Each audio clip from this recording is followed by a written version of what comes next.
Welcome to Chartage. I am Propdex Trader and your mentor Orko. তো আজ 18 December থার্সডেতে দেখব index sector, broader market, global market, crypto এবং কমোডিটির technical analysis view কীরকম আছে, next 2-3 দিন কোথায় সাপোর্ট এবং রেজিস্ট্যান্স নিতে পারে এবং ওভারঅল স্ট্রেংথ কোথায় ক্রিয়েট হচ্ছে এবং উইকনেস কোথায় ক্রিয়েট হচ্ছে, এটা আমরা চার্টের বেসিসে অ্যানালিসিস করব। প্রতিদিন যেভাবে করি সেভাবেই করব। এটা কোনোভাবেই বাই বা সেল রেকমেন্ডেশন নয়, শুধুমাত্র লাইভ টেকনিক্যাল অ্যানালিসিস ডিসকাস করার জন্য করা হচ্ছে। আপনারা ইনভেস্ট করার জন্য অবশ্যই নিজেরা রিস্ক টু রিওয়ার্ড দেখে এবং সেবি রেজিস্টার্ড যারা অ্যাডভাইজার তাদের কাছ থেকে অ্যাডভাইস নেবেন। তো শুরু করা যাক। নিফটিতে আমরা কি দেখছি, গত 4 দিন ধরে হাই লোয়ার লো এই ফরমেশন কিন্তু তৈরি হচ্ছে। 12 ডিসেম্বর এর পরে 15th, 16th, 17th and 18th 4 দিনে কিন্তু আমরা লোয়ার লো ফরমেশনে ট্রেড হচ্ছে। ঠিক আছে, কোনো দিন কিন্তু আগের দিনের হাইকে ব্রিজ করতে পারছে না, এটা কিন্তু একটা উইকনেস।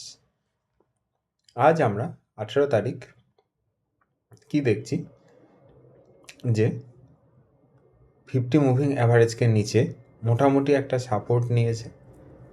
অবশ্য নিচের দিকে ব্রিজ করেছিল, কিন্তু সেখানে সাস্টেন না করে ওপর দিকে যাওয়ার চেষ্টা করেছে। 50 মুভিং অ্যাভারেজকে সাপোর্ট নিয়ে ওপরে যাওয়ার চেষ্টা করেছে এবং 20 এবং 10 মুভিং অ্যাভারেজ যেখানে প্লেস আছে 25,900 সেই লেভেল থেকে কিন্তু একটা রিট্রেসমেন্টও আমরা দেখতে পেয়েছি। ঠিক আছে, ক্লোজ হয়েছে কোথায় 25,800 কাছাকাছি।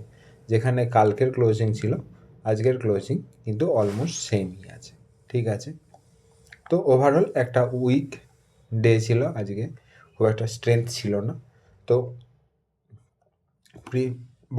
বর্তমানে সাপোর্ট এবং রেজিস্ট্যান্স কোথায় থাকবে, আজকের যে হাই এবং 10-20 মুভিং অ্যাভারেজ 25,900, এটা একটা ইম্পর্টেন্ট রেজিস্ট্যান্স হিসাবে কাজ করবে। যদি ব্রিজ করে তখন আমরা দেখতে পারি কিন্তু 26,050 লেভেল।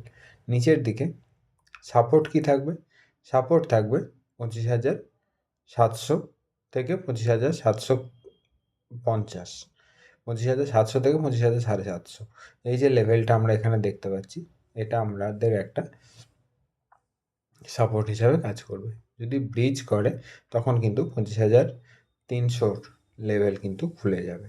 মোটামুটি তার নিচে কিন্তু একটা অলমোস্ট 400 পয়েন্টের একটা কিন্তু ডাউন নিচের দিকের একটা রেঞ্জ খুলে যাবে। এটা ওভারঅল গেল নিফটি 50-র ভিউ। আওয়ারলিতেও আমরা কি দেখছি যে মাল্টিপল টাইম যেখানে রেজিস্ট্যান্স নিয়েছিল সেখানটায় আজকেও কিন্তু রেজিস্ট্যান্স নিয়েছে, সেটা হলো 25,900। এই লেভেলটা এখন ইন্ট্রাডে বেসিসে একটা ইম্পর্টেন্ট রেজিস্ট্যান্স হিসাবে কাজ করবে। নিচের দিকে সাপোর্ট 25,700, এটাই থাকবে। 15 মিনিট চার্টে আমরা কি দেখছি, 15 মিনিট চার্টে দেখেছি যে মোটামুটি দুপুর 12টা পর্যন্ত, মানে অর্ধেক মার্কেটের হাফ টাইম পর্যন্ত কন্টিনিউয়াসলি একটা ওপর দিকে ট্রেন্ড দেখেছি এবং তারপর মার্কেটের একটা নিচের দিকে ট্রেন্ড দেখেছি। আজকে একটা ট্রেন্ড ডে হিসাবে হয়েছে, কিন্তু আজকে বোথ সাইড প্লে হয়েছে। অবশ্য আজকে সেন্সেক্সের এক্সপায়ারি ছিল, সেটাও নজরে রাখতে হবে। এবার আমরা ইন্ডিয়া ভিক্স দেখছি যে 9.7 ক্লোজ হয়েছে, আজকেও 1.3% ডাউন, অল টাইম লোয়ের কাছে আছে। তো একটা লো ভলেটাইল মার্কেট হিসাবে আছে এবং বিভিন্ন ফিউচার অপশনের মধ্যে প্রিমিয়াম অবশ্যই কম থাকবে এরকম সিনারিওতে, সেটা একটু দেখতে হবে। মিড ক্যাপ 150 দেখছি যে 21,600, যেটা 4 থেকে 5 দিন আগের যে আমাদের লো ছিল, মোটামুটি সেই জায়গা থেকেই আজকে একটা বাউন্স ব্যাক এসছে এবং একটা হ্যামার টাইপ প্যাটার্ন তৈরি করেছে। ঠিক আছে, যদি এই 21,670 বা 21,700 লেভেলটা হোল্ড করতে পারে, তাহলে উপরের দিকে আমরা 22,160 পর্যন্ত লেভেল দেখতে পারি। যদি হোল্ড না করতে পারে, তাহলে আমরা 21,700 পর্যন্ত নিচের দিকে দেখতে পারি, যেটা আজকেও আমরা দেখেছিলাম। যদি এটা নিচে নামে, তখন কিন্তু রিয়েল প্রিন্ট শুরু হবে। নিফটি স্মল ক্যাপ, যদিও বেয়ারিশ ডে ছিল আজকে, কিন্তু শেষের দিকে আমরা রিকভারি দেখেছি। নিফটিতে আমরা দেখেছি যে একটা বুলিশ ডে ছিল, সেটার একটা রিট্রেসমেন্ট ফ্রম দ্য হাই, কিন্তু এখানে স্মল ক্যাপ, মিড ক্যাপ, এখানে আমরা কি দেখছি যে উপর থেকে একটা কভার দেখতে পাচ্ছি। ঠিক আছে, সেহেতু দু জায়গায় চার্ট কিন্তু পুরোটা ডিফারেন্ট চার্ট আজকে, ব্রডার মার্কেট সঙ্গে নিফটির। ঠিক আছে, মাইক্রো ক্যাপ স্মল ক্যাপেও একটা আমরা হ্যামার প্যাটার্ন দেখতে পাচ্ছি। এটাকে আমরা বুলিশ সাইন হিসাবে এখনই নেব না, এটাকে আমরা একটা কন্টিনিউয়েশন বা একটা পজ হিসাবেই দেখব। ঠিক আছে, অন্যদিকে ব্যাঙ্ক নিফটিতে আমরা কি দেখছি? ব্যাঙ্ক নিফটি দেখছি যে 20 মুভিং অ্যাভারেজের নিচে নেমে এসছে এবং হোল্ড করতে পারেনি, সেহেতু কিন্তু এটার যে প্রিভিয়াস যে সাপোর্ট ছিল সেটাকে কিন্তু হোল্ড করে নিয়েছে, সেটা হলো 58,700। ঠিক আছে, 58,700 যদি নিচে নামে, তখন কিন্তু 58,300 এই লেভেলে কিন্তু আমরা দেখতে পারি। উপরের দিকের লেভেল 59,500। নিফটি ফিনান্স বা ফিন নিফটি, ফিনান্সিয়াল সার্ভিস, এটা কিন্তু 50 মুভিং অ্যাভারেজের নিচে ট্রেড করছে। এখানে কিন্তু আমাদের একটা পেন পয়েন্ট ক্রিয়েট হতে পারে এবং নিচের লেভেল হিসাবে 26,880 কিন্তু আমরা দেখতে পারি, যদি ডাউন সাইড কন্টিনিউ হয়। তো একমাত্র আজকে র্যালি দেখেছিলাম নিফটি আইটিতে। ওভারঅল মার্কেটকে যদি আজকে কোনো একটা সেক্টর উপরের দিকে নিয়ে যায়, সেটা হলো নিফটি আইটি। নিফটি আইটিতে আমরা কিছুদিন ধরে আলোচনাও করছি যে ওভারঅল নিফটি আইটির স্ট্রাকচারটা অন্যান্য সেক্টরের থেকে একটু বেটার আছে, সেটাই কিন্তু এখানে আমরা দেখতে পাচ্ছি। ঠিক আছে, এবার যদি 38,950 যদি ব্রিজ করে, তাহলে কিন্তু এই 39,500 লেভেল কিন্তু আমরা দেখতে পারবো। ঠিক আছে, এটা একটা পয়েন্ট। এবং যদি 39,400 যদি লেভেলকে ক্রস করে, তখন আমরা একটা বড় মোমেন্টাম কিন্তু আইটিতে দেখব। নিফটি অটো 50 মুভিং অ্যাভারেজকে আজকে হোল্ড করেছে, এটা একটা পজিটিভ দিক, কিন্তু একটা সাইড ওয়েজ রেঞ্জের মধ্যেই এখনও স্টাক হয়ে আছে। নিফটি ফার্মাও তাই একটা সাইড ওয়েজ রেঞ্জে স্টাক হয়ে আছে এখনও পর্যন্ত। এখানে কিন্তু বেয়ারিশ তেমন কিছু আমরা দেখতে পাচ্ছি না, তবে বুলিশনেসও নেই। নিফটি মেটালও তাই একটা বুলিশ সাইডে গিয়ে স্টাক হয়ে আছে, 4 দিনের একটা কনসলিডেশন দেখছি। যদি ওভারঅল মার্কেট থেকে যদি সাপোর্ট পায়, তাহলে এই ধরনের সেক্টরগুলো কিন্তু একটা আপসাইড পোটেন্সিয়াল আছে এখনও। নিফটি অয়েল অ্যান্ড গ্যাস, এটা সাইড ওয়েজ 4 দিন ধরে আছে, নতুন কোনো মেজর কোনো ডেভেলপমেন্ট নেই। নিফটি এফএমসিজিও একই, আনডিসাইসিভ মার্কেট, এখানে আনডিসাইসিভনেস প্লে হচ্ছে। রিয়েলিটি সাপোর্টের কাছে গিয়ে একটা ডোজি টাইপ প্যাটার্ন বানিয়েছে, যদি সাপোর্ট ব্রিজ করে তাহলে আমরা নিচের দিকে একটা মোমেন্টাম দেখতে পাবো। অন্যদিকে কনজিউমার ডিউরেবিলিটি মোটামুটি একটা জোন বানাচ্ছে, যেখানে কোনো মোমেন্টামের এখানে কোনো সেরকম আমরা সাইন দেখতে পাচ্ছি না। ক্যাপিটাল গুডস নিচের দিকে আসার চেষ্টা করছে, যদি 65,200 বা 160 যদি ব্রিজ করে, তাহলে আমরা নিচের দিকের মোমেন্টাম কিন্তু দেখতে পারবো। পিএসইউ ব্যাংক কিন্তু আজকে পজ হয়েছিল। কালকে একমাত্র আমরা দেখেছিলাম পিএসইউ ব্যাংকে মার্কেট যখন ওভারঅল পড়ছিল, তখন পিএসইউ ব্যাংক 1% উপরে ছিল। আজকেও পিএসইউ ব্যাংক কিন্তু এটা কনসলিডেট করেছে বা একটা একদম ছোট রেঞ্জের মধ্যে প্লে হয়েছে। যদি পিএসইউ ব্যাংকে যদি আপসাইড মোমেন্টাম কিন্তু এখনও কন্টিনিউ আছে, এটা আমাদের অবজার্ভ করতে হবে।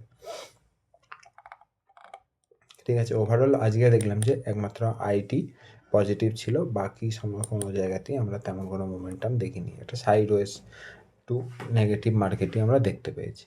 অন্যদিকে S&P 500 আজকে 1.25% আপ এবং 50 মুভিং অ্যাভারেজের ওপরে আছে, এটা কিন্তু একটা পজিটিভ সাইন। ঠিক আছে, ডাও জোন্স 30 খুব ভালোভাবে একটা 20 মুভিং অ্যাভারেজে পুল ব্যাক নিয়েছে, যেটা আপ ট্রেন্ড মার্কেটের জন্য একটা হেলদি সাইন। ঠিক আছে, এবার আমরা আবার একটা ফ্রেশ অল টাইম হাই কিন্তু আমরা ডাও জোন্সে দেখতে পারি। ন্যাসডেক কিন্তু আজকে এখনও পর্যন্ত 1.7% আপ আছে এবং এর একটা রেজিস্ট্যান্সের কাছে আছে। 50 moving average, 10 moving average, 20 moving average একই জায়গায় কিন্তু এসে কোল্যাপ করছে, এটা কিন্তু একটা রেজিস্ট্যান্স হিসাবে কাজ করবে। এবার যদি 10-20 মুভিং অ্যাভারেজের ওপরে গিয়ে যদি ট্রেড করে বা ওপরের দিকে যায়, তাহলে আমরা কিন্তু এখানে একটা আপসাইড দেখলেও দেখতে পারি, কিন্তু যদি এখান থেকেই ফল হয় বা এখানে কোনো নেগেটিভ আমরা সাইড দেখি, তাহলে এখান থেকে কিন্তু নিচেও আসতে পারে। ঠিক আছে, অন্যদিকে ডলার ইন্ডেক্স কোনো রকম তেমন কোনো পেন পয়েন্ট তৈরি করছে না, 98.4 এসে স্টাক হয়ে আছে। ঠিক আছে, এখানে ইকুইটি মার্কেটের জন্য পজিটিভ, কিন্তু ইউএস ডলারের ক্ষেত্রে নেগেটিভ। ইউএসডি আইএনআর দুদিন একটু উইক হয়েছে, স্ট্রং হয়েছে, 91 যে হাই মেরেছিল সেখান থেকে 90.1 এখানে এসছে। এবার ইউএসডি আইএনআর যদি স্ট্রং হয়, সেটাও ইকুইটি মার্কেটের জন্য বেটার হবে, কিন্তু এটা এখনও আপ ট্রেন্ডে আছে, এখানে 10 মুভিং অ্যাভারেজ, 20 মুভিং অ্যাভারেজ এগুলোকে সাপোর্ট নিয়ে কিন্তু আবার ও আপসাইডেও উঠতে পারে, সেখানেও কিন্তু নজর রাখতে হবে। 89.86 এটা হলো 20 মুভিং অ্যাভারেজ আছে এবং নিচের দিকে সাপোর্ট আছে 89.7, এই লেভেলগুলো আমাদের একটু দেখতে হবে। অন্যদিকে গোল্ড ফিউচার এখনও অল টাইম হাইকে ব্রিজ করার জন্য মোটামুটি রেডি হয়ে আছে, 4-5 দিন একই জায়গায় কনসলিডেট করছে, যে কোনো সময় ব্রিজ করতে পারে নিচের দিকে। ওই 1,31,000 একটা লেভেল আছে যেটা সাপোর্ট হিসাবে প্লে হতে পারে। সিলভার আজকে অল টাইম হাই, কালকে যে 5%-এর একটা আপ মুভ ছিল, তারপর আজকে আমরা একটা স্লাইডলি কনসলিডেশন আমরা দেখতে পাচ্ছি। অন্যদিকে ক্রুড অয়েলকে 5,000কে হোল্ড করছে, 5,080তে এখন ট্রেড করছে। 5,000 যদি ব্রেক করে, তাহলে কিন্তু আমরা একটা আবার ডাউন সাইড মোমেন্টামও আমরা দেখতে পারি। ন্যাচারাল গ্যাস এখন one of the most volatile component to trade. ঠিক আছে, ন্যাচারাল গ্যাস আজকেই আপসাইডে 380 পর্যন্ত গেছিলো, সেখান থেকে নেমে এসে এখন 365-তে ট্রেড করছে। এটা থেকে যারা মোমেন্টাম ট্রেডার তারা এড়িয়ে থাকাটাই বেটার হবে। এবার এটার এখন চার্ট অনুযায়ী সাপোর্ট হলো 350 এবং ওপরে রেজিস্ট্যান্স হলো 393, কিন্তু ন্যাচারাল গ্যাস কোনো সাপোর্ট রেজিস্ট্যান্সকে সেইভাবে মান্যতা এখন দিচ্ছে না।